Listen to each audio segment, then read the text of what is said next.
S'intéresser au corps.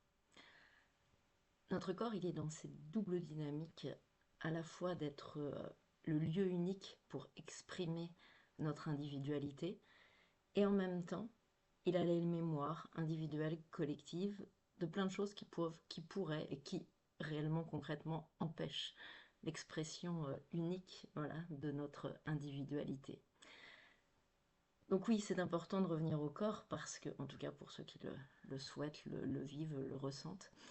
En tout cas, ce corps, c'est la partie la plus dense en nous, la partie où se sont figés de manière la plus importante, ouais, la plus dense, tout ce qui est lié à nos mémoires évitantes, à nos conditionnements, au collectif. C'est à cet endroit-là, en fait, que l'empêchement d'exprimer ce que nous sommes ou qui nous sommes ou notre individualité est vraiment cet empêchement, c'est là où il est le plus grand en fait.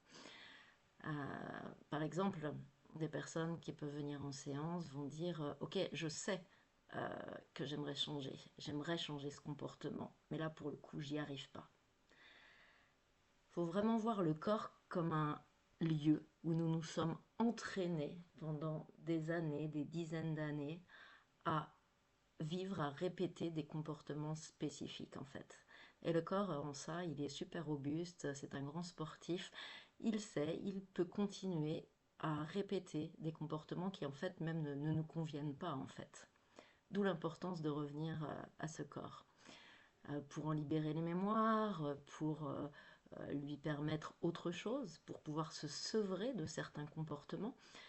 Quand je dis que le corps est comme un sportif, on peut imaginer changer de comportement. Ça pourrait être parfois comme, je sais pas, j'ai fait du vélo pendant des dizaines d'années, maintenant je vais faire du rugby. Et ben pour le corps, ça demande quand même un temps d'ajustement, de changement, qui peut ouais, être comme un sevrage en fait. Donc voilà, revenir au corps pour pouvoir libérer ses mémoires, ses conditionnements, pour pouvoir finalement revenir à davantage de fluidité et que finalement ce corps puisse servir à l'expression de qui nous sommes. Et ce corps, il est là tous les matins. Euh, il équilibre tout ce qu'il peut depuis parfois voilà, des dizaines d'années. Donc pour ça, en cela, il est donc extrêmement robuste. Et parfois, il lâche parce qu'il nous montre qu'il ne peut plus équilibrer en fait.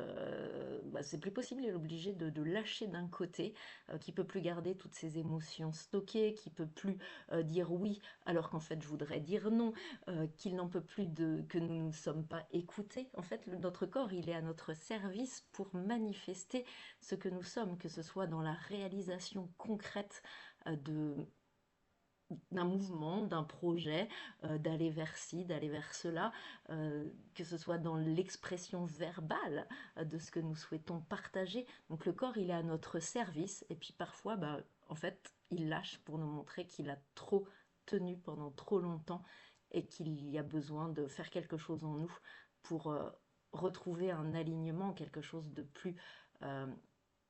ouais, de plus aligné avec ce que nous sommes et ce que nous sommes venus intégrer, ce que nous sommes venus finalement partager, montrer, manifester, rendre réel ici.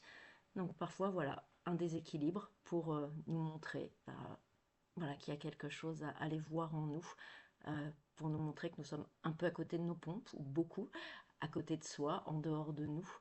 Et là, le corps, il n'est pas là pour nous faire suer, il est là pour nous dire, là en fait, j'en peux plus, je peux plus, j'y arrive plus, il y a besoin de faire quelque chose pour que je puisse vraiment être un soutien pour toi, pour exprimer ce que tu es.